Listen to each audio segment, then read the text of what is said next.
పుణ్యాహం పుణ్యాహం పుణ్యాహం అంటూ వారంతా ఈరోజు మంచి రోజు, ఈరోజు మంచి రోజు అని చెప్తారు. పుణ్యాహం అంటే మంచి రోజు అని అర్థం.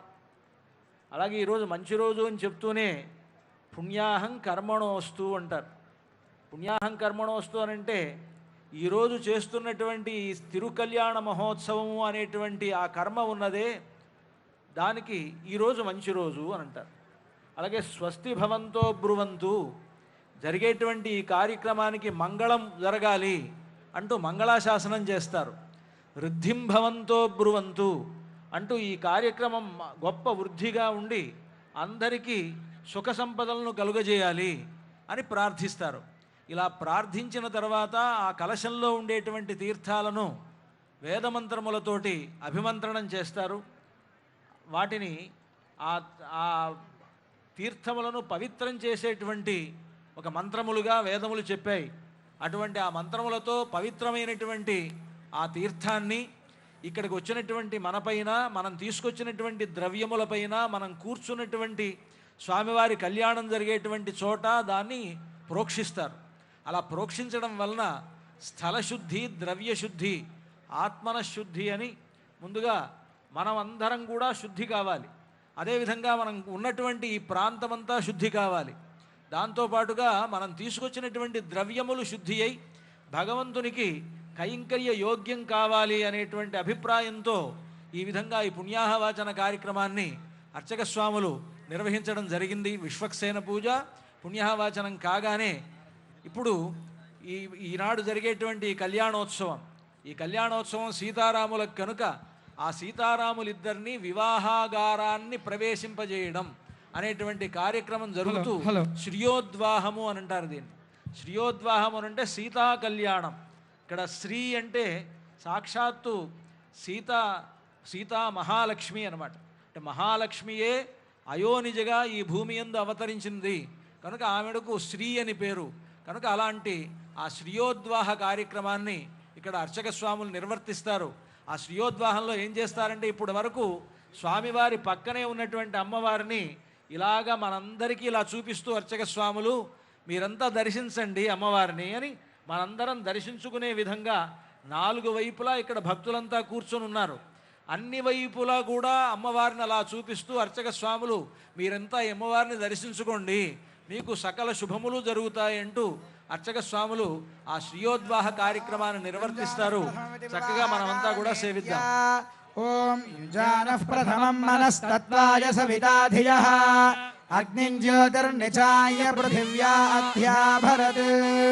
శ్రీరామచంద్ర పరబ్రహ్మణే నమః. ఇదమర్ఘ్యం సమర్పయామి, ఇదం పాద్యం సమర్పయామి, ఇదమాచమనీయం సమర్పయామి. పునః సంకల్ప్య ప్రాణాయామం కృత్వా ఓం ఓం ఓం బ్రహ్మాండనాయకస్య శ్రీ సీతాలక్ష్మణ సమేత రామచంద్ర స్వామినః తిరుకల్యాణ మహోత్సవాఖ్యే కర్మణి లోక కళ్యాణార్థం ధర్మ ప్రజా సంపద్యర్థం శ్రీ సీతా మహాలక్ష్మీ ముద్వాహయిష్యే. ఓం అనుహవం పరిహవం పరివాదం పరిక్షవం దుర్స్వప్నం దురుదితం తద్విషద్భ్యో దిశాం యహం అనుహూతం పరిహూతం శకునేర్యదశాకులం మృగస్య సర్వమక్షయాద్విషద్భ్యో దిశాం యహం ఆరాత్తే అతిరత్వారాత్ పరశురస్తురే వారే త్వాభివర్షతు స్వస్తిరే వనస్పతే స్వస్తిరేస్తు వనస్పతే నమస్య గృత్సరే రుద్రాయ నమో రుద్రాయ స గృత్సరే ఓష్టమసి నమస్తే అస్తు మామాహి పుంసే నమస్తే అస్తు మామాహి జాతే పశుపునే సామగాయ పుత్రయి బసవనేషు సంససే స్వస్తినశ్చకునే అస్తు ప్రతినస్తు మనాభవా.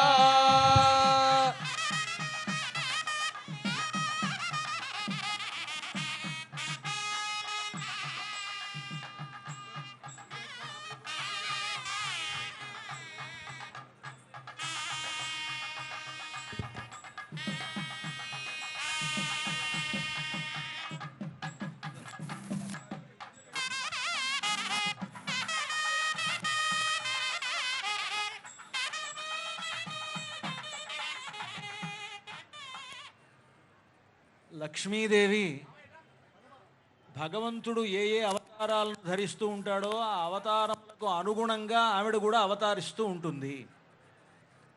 ఆయన రాముడుగా అవతరిస్తే సీతగా వస్తుంది. రాఘవత్వే భవత్ సీత రుక్మిణీ కృష్ణ జన్మని అన్యేషు చావతారేషు విష్ణోరేషానపాయిని అని. మహావిష్ణువునకు లక్ష్మీదేవి అనపాయిని అంటారు. అనపాయిని అంటే అర్థం అపాయము అనంటే విడిపోవుట, అనపాయము అనంటే విడిపోకుండా ఉండుట. అనపాయిని అంటే ఎల్లప్పుడూ, అనపాయిని అంటే విడిపోకుండా ఉండుట. నిత్యానపాయిని అంటే ఎప్పుడూ విడిపోకుండా ఉండుట అని అర్థం. అంటే ఎప్పుడూ ఆయన్ని విడిచి ఉండదు.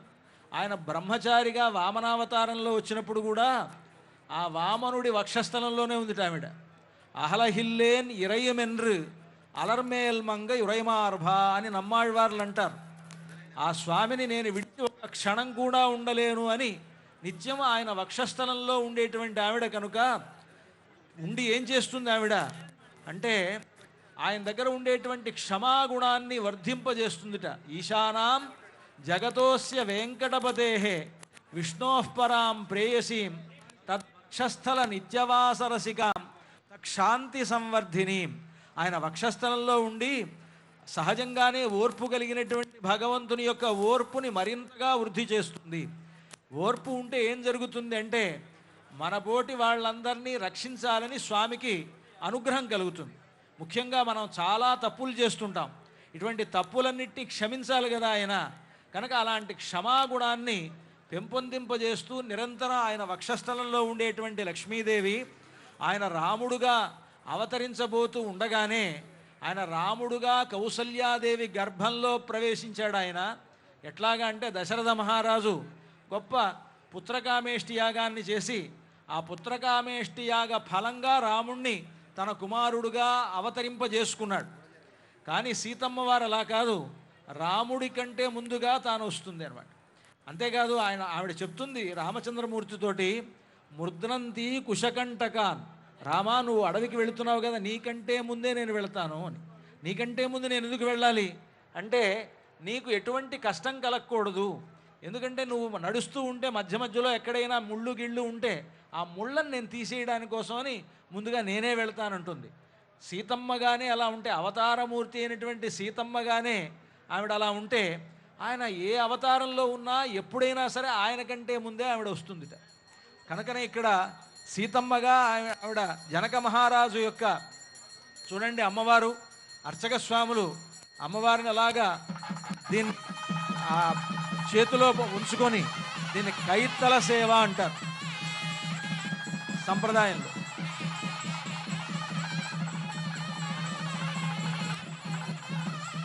కైత్తల సేవ అంటే అర్చక స్వాములు చేతిలో పట్టుకొని చూపించడం. కైత్తలై, కైత్తల అంటే కై అంటే చెయ్యి అని అర్థం.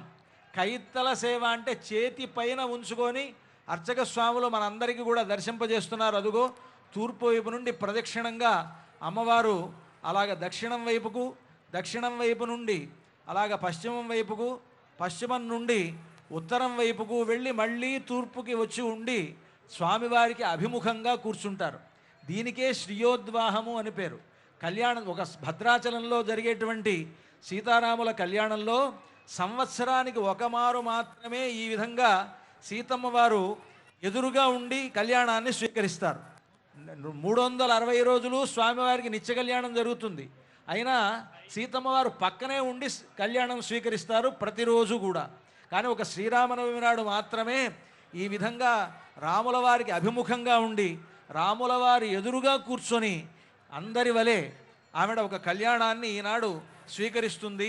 ఇది నిజంగా గొప్ప సౌలభ్యం అంటారు. అర్చావతారమే గొప్ప సౌలభ్యం అయితే అర్చావతారంలో భక్త పరాధీన అర్చకాభిమతిత స్వీకుర్వతే విగ్రహం అంటారు. అర్చకాభిమతిత, అర్చకులు ఏ విధంగా అక్కడ సేవను చేస్తారో వారి యొక్క సేవను గ్రహిస్తారు స్వామివారు అమ్మవారు కూడా. ఇక్కడ రామచంద్రమూర్తి మామూలుగా ఆయన విభవావతారంగా ఉన్నప్పుడు ఆయన స్వతంత్రుడు. విభవావతారంగా అంటే రాముడుగా త్రేతాయుగంలో అవతరించినప్పుడు ఆయనకు స్వాతంత్ర్యం ఉంది. అదే ఇప్పుడు ఆయన అర్చావతారంగా ఉన్నాడు. భద్రాచలంలో భద్రాచల క్షేత్రంలో ఆయన ఒక అర్చామూర్తిగా విగ్రహ రూపంలో వేంచేసి ఉన్నాడు. ఇప్పుడు అర్చకులు ఏ విధంగా నడిపిస్తే ఆ విధంగా నడుచుకుంటాడనమాట. ఇప్పుడు అర్చకులు ఏం అవుతారు ఇక్కడ అంటే అర్చక స్వాములు ఒక సందర్భంలో తల్లి అవుతారు భగవంతుడికి, ఒక సందర్భంలో మంత్రి అవుతారు, ఒక సందర్భంలో వాళ్లే పుత్రులు అవుతారు, ఒక సందర్భంలో భార్య అవుతారు.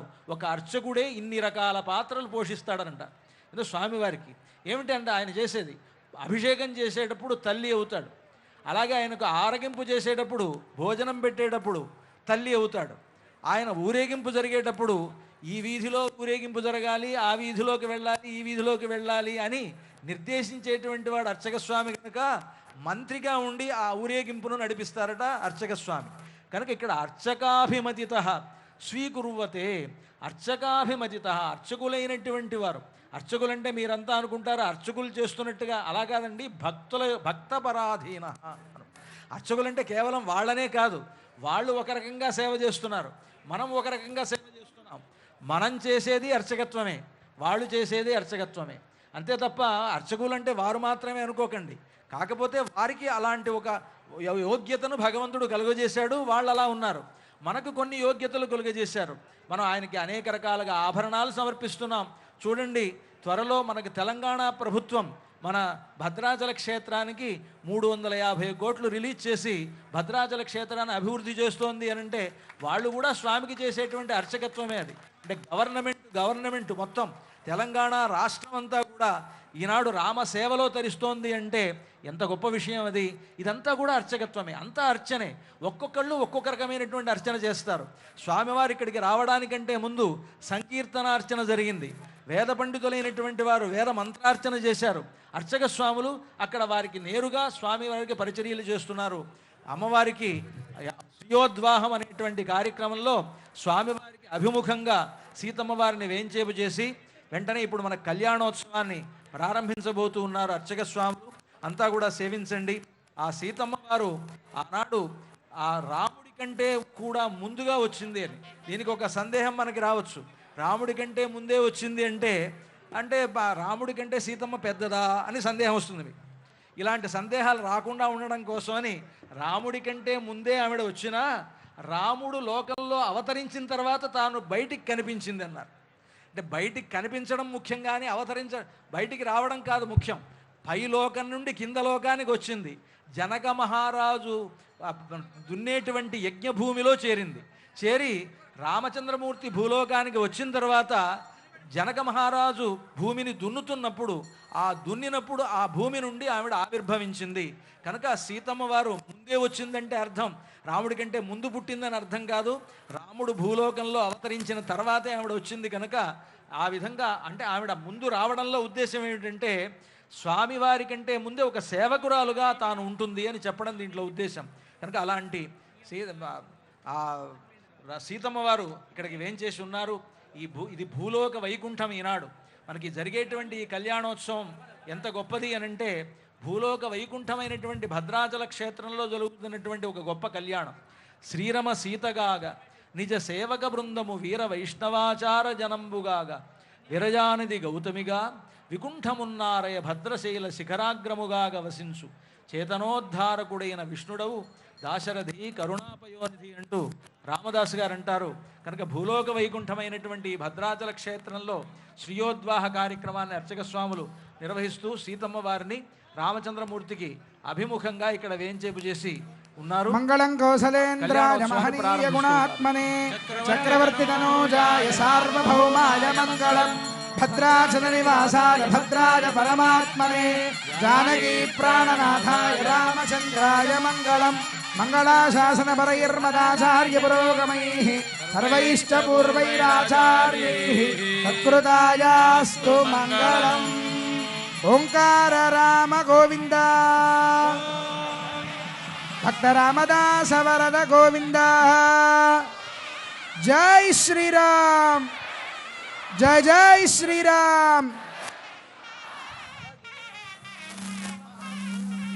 తతః కన్యావరణం కృత్వా అథ భగవదర్థం కన్యాం వృణీధ్వమిత్యష్టౌ శ్రీవైష్ణవాన్ ప్రేషయిత్వా దక్షిణతాంబూలాని దత్వా తాన్ విష్ణోర్నకం విష్ణోరరాటమసీతి ద్వాభ్యాం మంత్రాభ్యాం కన్యాదాతృ సమీపం గత్వా ఓం విష్ణోర్నకం వీర్యాణి ప్రవోచం యః పార్థివాని విమమే రజాగం శయో అస్కభాగదుత్తరగం మానస్త్రేధోరుగాయో విష్ణోరరాటమసి విష్ణోః పృష్ఠమసి విష్ణోశ్చ ప్రేస్థో విష్ణోస్యూరసి విష్ణోర్ధ్రువమసి వైష్ణవమసి విష్ణవే త్వా